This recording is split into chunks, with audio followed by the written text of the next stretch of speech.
Depuis 3 jours, ces enfants jouent dans les débris de leur maison. Elle a été détruite par des bulldozers israéliens.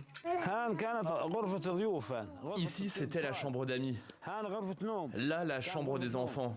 Et puis ici, il y avait la salle de bain et le salon. J'ai dit à ceux qui sont venus démolir, s'il vous plaît, démolissez une pièce similaire dans la colonie là-bas, pour qu'on voit si vous êtes équitable.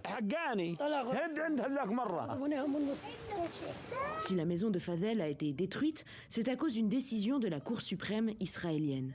Depuis les années 80, l'État hébreu considère ces collines d'Hébron comme zone militaire.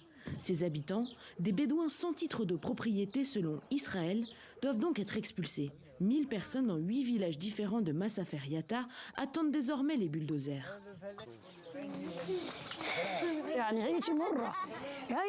C'est une vie misérable. Les enfants sont effrayés, ils sont pris de panique, qu'ils soient à la maison ou à l'école.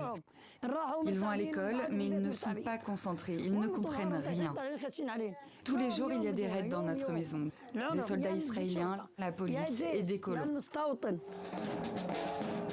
Au-delà de la Cisjordanie, le sort des habitants de Masafer Yatta mobilise une petite minorité d'Israéliens. Libérez la Palestine!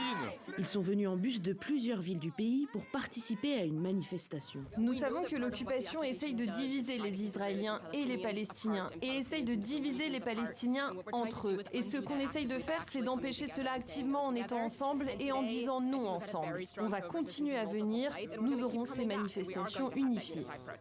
Malheureusement, les Israéliens et la société sont de plus en plus à droite, même si certains juifs viennent nous soutenir, et nous sommes reconnaissants pour cela.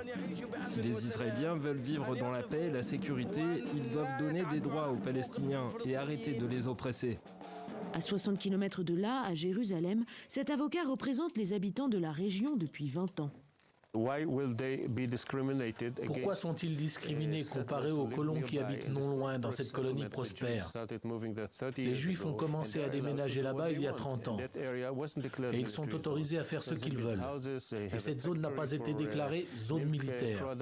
Donc ils ont construit des maisons et ils ont des usines pour faire du lait. Cette semaine, 15 pays, dont la France, demandent à Israël de renoncer à la construction de 4000 logements en Cisjordanie occupée.